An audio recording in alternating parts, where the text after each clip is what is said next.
Querido Pedro, bienvenido a tu casa. ¿Cómo estás?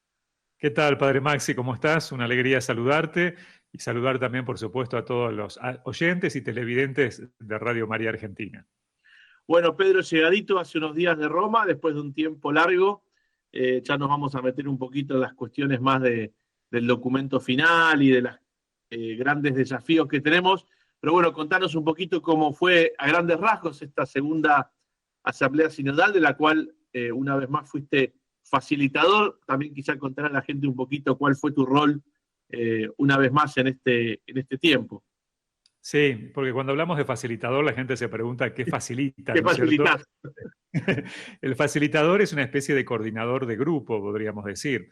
Hemos visto una vez más que la Asamblea se ha desarrollado en esta instancia de pequeños grupos de 12 personas, en mesas redondas, ¿no es cierto?, donde en esos grupos se desarrollaba la metodología de la conversación en el espíritu.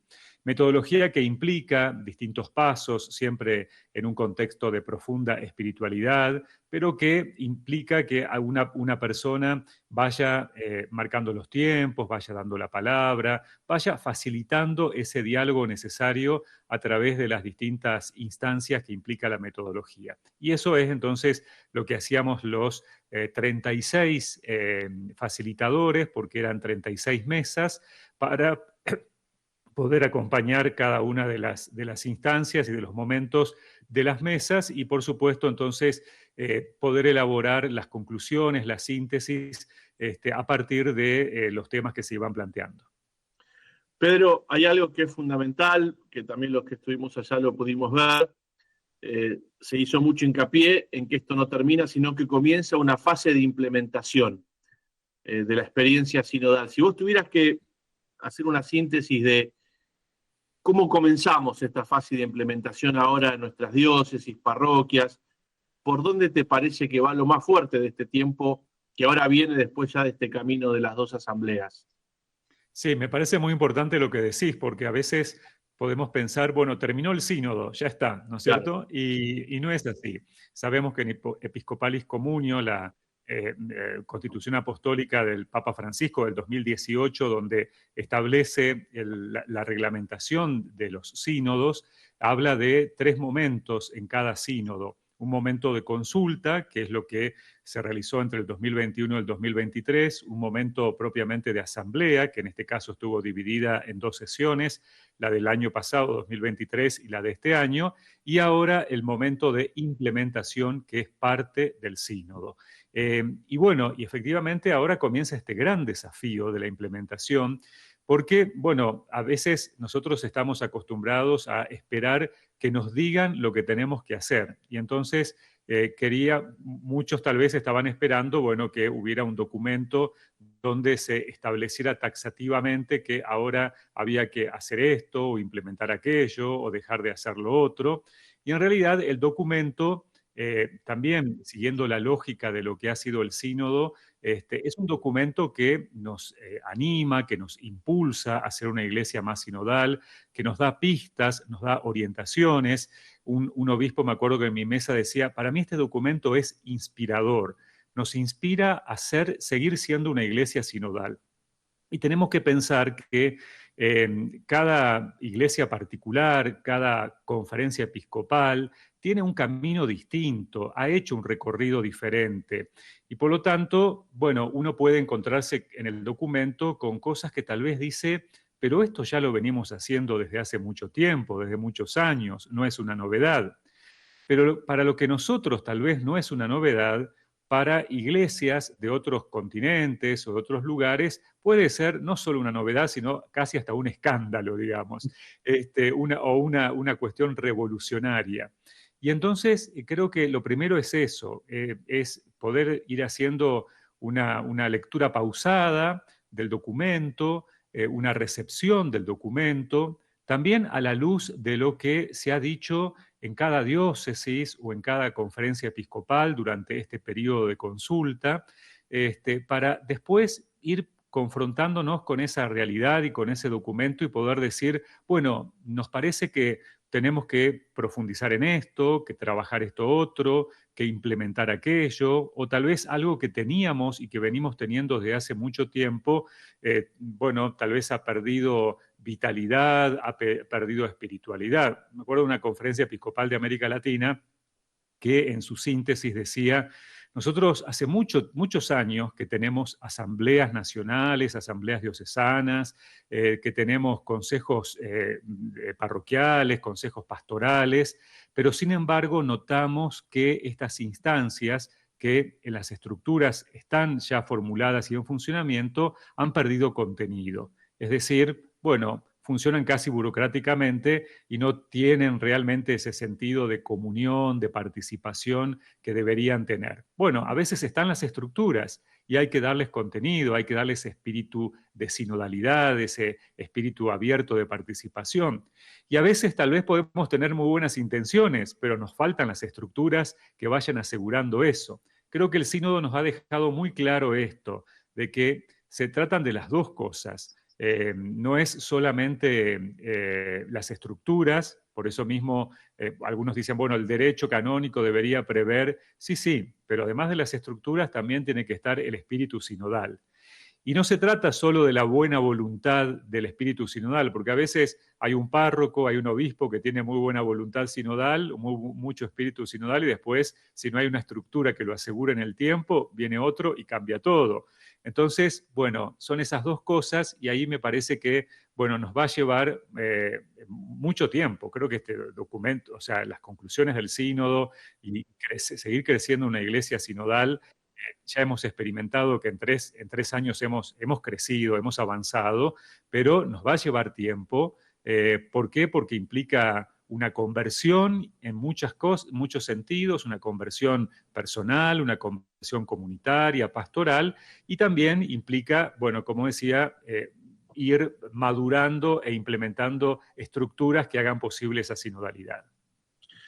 Pedro, en esto que vos nos decías, y uno de los temas que por lo menos en la sala estampa, en la sala de periodistas se escuchó mucho y muchos obispos lo han expresado, es la formación comunitaria y en común de esta iglesia sinodal, ¿no? La necesidad de encontrar ámbitos en los cuales los pastores con los laicos, las laicas, los religiosos puedan encontrar como lugares para compartir esa formación. Creo que eso fue un tema que se habló muchísimo, la necesidad de empezar como a generar más comunidad también para formarse en una iglesia sinodal.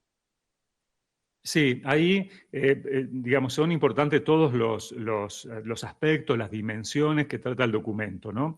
Por un lado, lo relacional, una conversión relacional.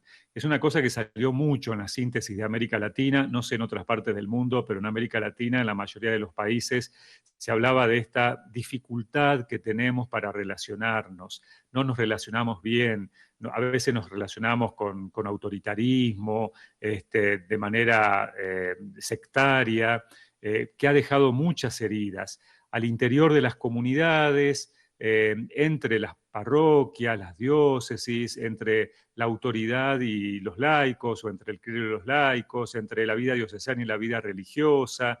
Se han mencionado una cantidad de situaciones de dificultad en la forma en que nos relacionamos y que, vuelvo a decir, han dejado muchas heridas, y por eso también el documento, y se hablaba en el sínodo de esta necesidad de reconciliación, de sanar las heridas, de perdón, inclusive para volver a recobrar la confianza en la iglesia. Toda la crisis de los abusos que ha generado una falta de confianza y de credibilidad en la iglesia como institución, ¿no? Entonces, bueno, una conversión relacional, hacer un examen de conciencia personal, comunitario, sobre cómo nos relacionamos, y bueno, relacionarnos al estilo de Jesús. Ese es el modelo, en definitiva, ¿no es cierto? Que se relacionaba con el pueblo de Dios, que se relacionaba con sus apóstoles, que tenía un estilo cercano, cariñoso, que se preocupaba por los demás, ¿no es cierto? Bueno, siempre se pone a Jesús como modelo.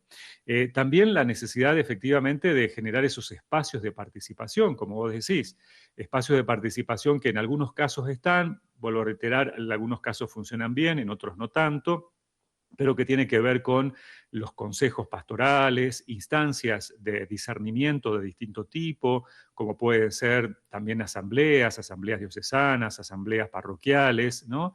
Y aquí se ha hablado de estos tres elementos fundamentales, ¿no?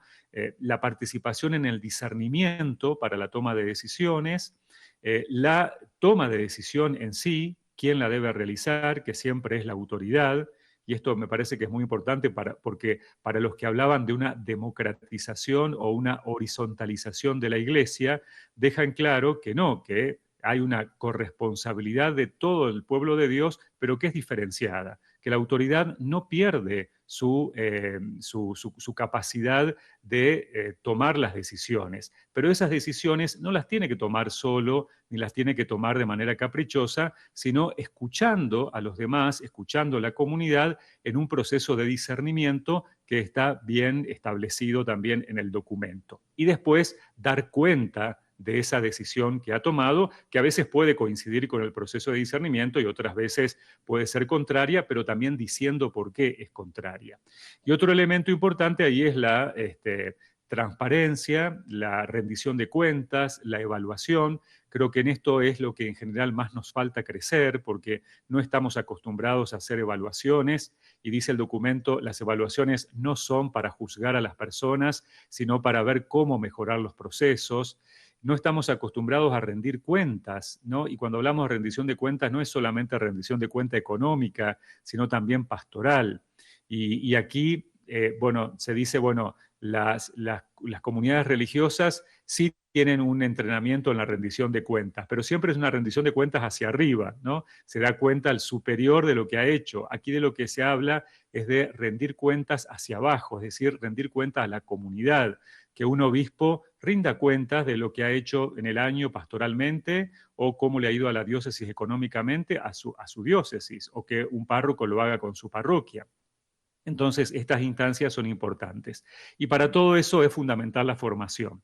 Una formación, o sea, para crecer en un espíritu de sinodalidad, que es lo que habla el capítulo 5, una formación que debe ser integral, es decir, no se trata solo de una formación intelectual, sino una formación que abarque todos los aspectos de la vida, una formación compartida, es decir, no una formación, sacerdote por un lado, laicos por el otro, ¿no? Sino que se pueda compartir también esas instancias de formación y donde se reconozca que todos son sujetos de formación, no que, hacemos cursos donde los sacerdotes explican la sinodalidad a los laicos.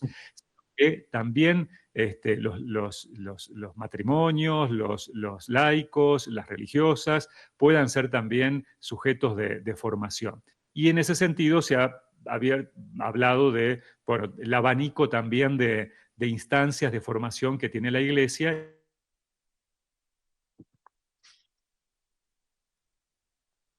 Que hay que potenciar y profundizar en universidades, y con necesidades también concretas, como por ejemplo la formación en redes sociales o en doctrina social de la Iglesia.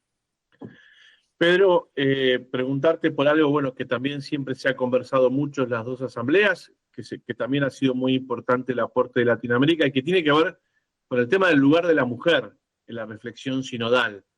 Que como decíamos al comienzo del programa, yo decía, no caigamos en clericalizar a la mujer, digamos, ¿no? Pensar que tiene que hacer lo mismo que el hombre. Pero si vos tuvieras que hacer un resumen en estos dos años, tanto de las cosas que se vieron como las que se van a seguir trabajando, ¿qué le dirías a los oyentes de este tema que ha sido controversial en algún momento y que muchas veces también se han inventado algunas cosas, como bien decías vos antes también? ¿Qué podemos quedarnos como fruto del tema del lugar de la mujer en la Iglesia en estos 2 años de asambleas sinodales? A mí me parece importante que se diga en el documento que la mujer efectivamente tiene que ocupar lugares de decisión, lugares importantes de decisión, y que y que se lo diga también muy claramente, ¿no es cierto?, que dice, no hay nada que obste, nada que se oponga a que la mujer pueda ocupar lugares de decisión, y si en definitiva el Espíritu Santo también ha derramado y derrama carismas sobre las mujeres, tengamos cuidado porque nos podemos estar oponiendo al Espíritu Santo, ¿no? Entonces, en este tiempo, en este proceso, era una de las cosas que precisamente más se reclamaban. No solo de las mujeres, sino también, por ejemplo, de los jóvenes u otros ámbitos, ¿no es cierto? Pero específicamente de las mujeres. Sabemos y reconocemos, y nos damos cuenta en cualquier comunidad, que las mujeres son mayoritarias en cuanto a su participación directa en la vida activa, podríamos decir, de una comunidad, ¿no? Entonces, es entendible, es razonable que también ellas puedan ocupar lugares de decisión. Y bueno, y creo que eso es importante. Voy a comentar algo, voy a contar, no creo que sea una infidencia, pero cuando Adelante. nos reunimos con el Papa Francisco un sábado, el sábado 19, con la presidencia del CELAM, nosotros le preguntamos al Papa, era una de las cuestiones que llevábamos para preguntarle, era, bueno, ¿qué esperaba el Papa de la Iglesia latinoamericana en relación con el sínodo, la implementación del sínodo y el año jubilar? Y el Papa dijo, dice, no soy yo el que tiene que decirles a ustedes lo que tienen que hacer, son ustedes los que tienen que traer propuestas, pero les pido una cosa, dijo, sean audaces, sean audaces. Y se quedó pensando y después dice, no, sí, algo les voy a pedir, dice, que den más lugar de participación a la mujer, que den más espacios de participación a la mujer. Y ahí empezó a hablar y a hacer toda una fundamentación y a comentar inclusive que también él está pensando nombrar al frente de dicasterios a mujeres, digamos, eso no es una infidencia porque después lo dijo también públicamente al grupo de mujeres que se reunió con él. Entonces, bueno, nos parece que tenemos que dar esos pasos. El Papa Francisco ha dado muchos pasos y está dispuesto a seguir dando pasos, poniendo a mujeres en lo más alto de la curia romana. Y creo que también nosotros tenemos que dar esos pasos, sobre todo para que muchos pierdan el miedo y para que vean realmente de que no solo que no pasa nada, sino que la presencia de la mujer en lugares de decisión enriquece muchísimo. Porque, bueno, precisamente son mujeres capacitadas, son mujeres que muchas de ellas han hecho una carrera, son especialistas en distintos temas, entonces nos enriquece realmente. Bueno, después está toda la cuestión del diaconado femenino, por lo cual, bueno, muchas insistieron, porque consideraban que se debía retomar el tema en la asamblea. Sabemos que este tema ha sido confiado a uno de los grupos de trabajo, sobre todo porque algunas mujeres dicen, bueno, sí, muchas mujeres están y pueden ocupar lugares de decisión, pero siempre es delegado, podríamos decir, una facultad delegada. En cambio, si accedieran a un ministerio, y un ministerio ordenado como el diaconado, ya no sería algo delegado, sino que sería también por derecho propio, digamos, ¿no? Bueno, ese seguramente será todo un tema en que habrá que profundizar. El Papa ha dicho que no está lo suficientemente maduro todavía, y bueno, sabemos que el Papa en esto prefiere que se vaya haciendo el proceso para que, en definitiva, luego haya una posición más consensuada, podríamos decir. Pero yo creo que tenemos que avanzar, sí, en esta cuestión de las mujeres en lugares del liderazgo, que no significa poner a cualquier mujer en cualquier lugar, sino ocupar los lugares que se necesita o que se requiere ocupar, con también mujeres capacitadas y aptas para esos lugares, ¿no? Pedro, la última, y agradeciéndote tu presencia como siempre, si tuvieras que elegir cuál ha sido el aporte de Latinoamérica más importante al sínodo, vos has estado en todo el proceso sinodal recolectando información por todo el continente, ¿cuál te parece que ha sido el aporte más fecundo de Latinoamérica a esta experiencia sinodal? Bueno, muchas de las cosas que hubo en Latinoamérica también aparecieron en otros continentes, ¿no es cierto? Creo que en Latinoamérica ha aportado desde su experiencia, porque muchos de estos procesos que menciona el documento ya se viven en Latinoamérica desde hace años. Bueno, el CELAM mismo, digamos, es un camino sinodal de 70 años de trabajar en conjunto con las conferencias episcopales.